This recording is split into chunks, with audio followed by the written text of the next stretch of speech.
भाजणी तयार न करता फक्त 5 मिनिटांमध्ये 2 ते 3 महिने टिकणारं चकलीचं प्रेमिक्स तयार करणार आहोत।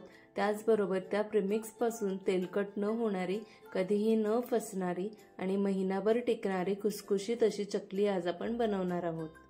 हे प्रेमिक्स फक्त 5 ते 6 मिनिटांमध्ये तयार होतं आणि चांगले 2 ते 3 महिने आरामात टिकतं।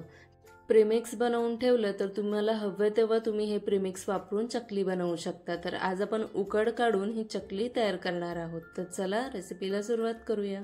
सर्वात अगोदर आपण चकलीचं प्रेमिक्स बनवणार आहोत। तर इथे मी बारीक दळून घेतलेलं तांदळाचं पीठ 2 कप घेतलेलं आहे। हे पीठ एकदम दाबून मी कपमध्ये भरून घेतलेलं होतं।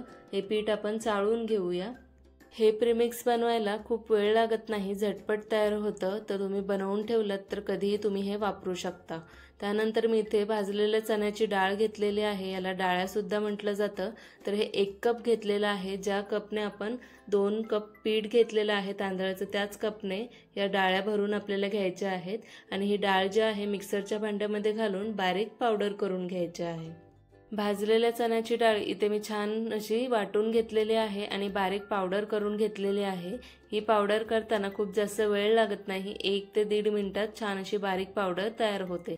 आता ही वाटलेली चण्याची डाळ सुद्धा आपण चाळणीमध्ये घेऊया आणि ज्या परातीमध्ये तांदूळ चाळून घेतलेला आहे त्यातच हे पीठ सुद्धा आपण चाळून घेऊया आणि त्यात काही चण्याच्या डाळीचे तुकडे असतील तर ते वेगळे करून घेऊया। तांदळाचं पीठ आणि चण्याची डाळ चाळून घेतल्याने त्यात कोणतेही असे तांदळाचे दाणे किंवा चण्याचे दाणे राहत नाही आणि आपली चकली सुद्धा फसत नाही।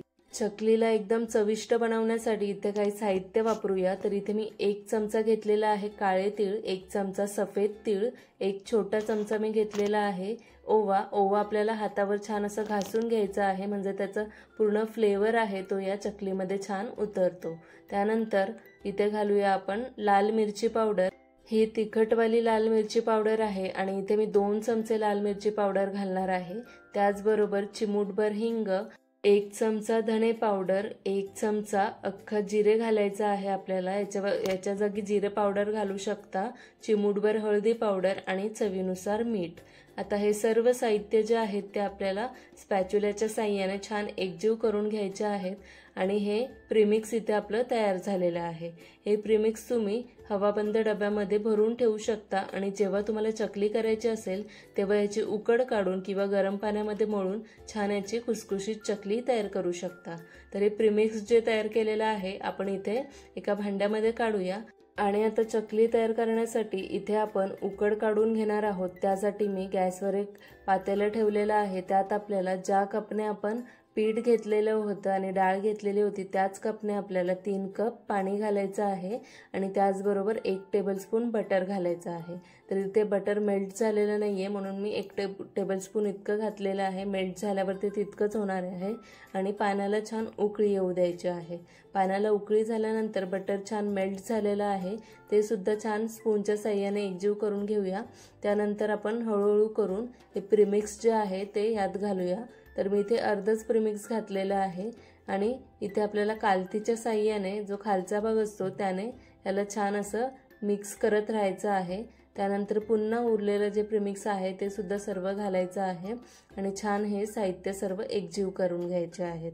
बटरच्या जागी तुम्ही 1 चमचा तेल सुद्धा वापरू शकता। आता हे मंद आचेवर आपल्याला छान एकजीव करून घ्यायचं आहे आणि त्यानंतर आपली ही उकड तयार झालेली आहे।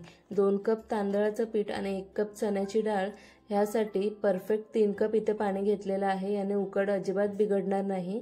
त्यानंतर आपल्याला हे खाली उतरवून झाकण देऊन 5 ते 6 मिनिटांसाठी ठेवायचं आहे, म्हणजे ते आतून छान वाफवून निघेल आणि 5 ते 6 मिनिटांनंतर हे सर्व जे उकड आहे ते एका परातीमध्ये आपल्याला काढून घ्यायचे आहे आणि एका वाटग्यामध्ये थोडं पाणी घेऊन एकदम हलकंसं पाणी चटका लागू नये म्हणून इथे आपण घ्यायचं आहे आणि हे पीठ छान मळून घ्यायचं आहे।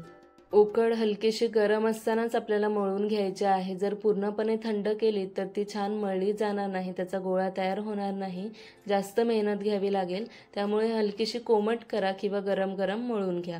तर पाणी पण इथे आपल्याला खूप लावायचं नाहीये, थोडं थोडं पाणी हलकंसं हाताला लावून आपल्याला पिठाला छान मळून घ्यायचं आहे। तर इथे मी 7 ते 8 मिनिट छान या पिठाला मळून घेतलेलं आहे आणि या पिठाला तडा पडला नाही पाहिजे इतकं आपल्याला मळून घ्यायचं आहे। हा गोळा चपाती चपातीसारखा नसला पाहिजे, चपातीचं पीठ जसं मळतो तसं नसलं पाहिजे, थोडं कडकच ठेवायचं आहे, जेणेकरून चकलीला छान काटेसुद्धा पडतील।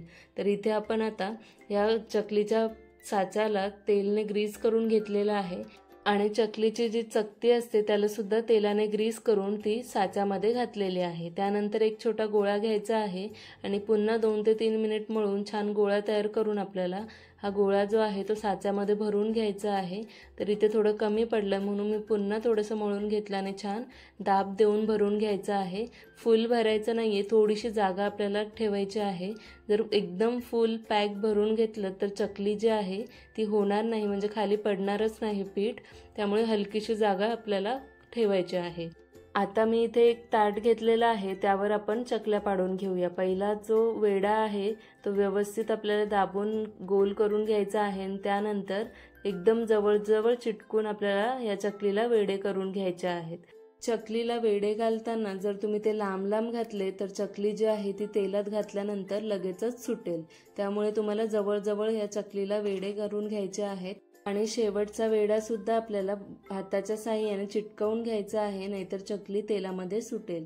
तर अशाच पद्धतीने सर्व चकल्या आपण तयार करून घेऊया। तर इथे आपल्याला थोड्या चकल्या करून त्या तळून घ्यायच्या आहेत।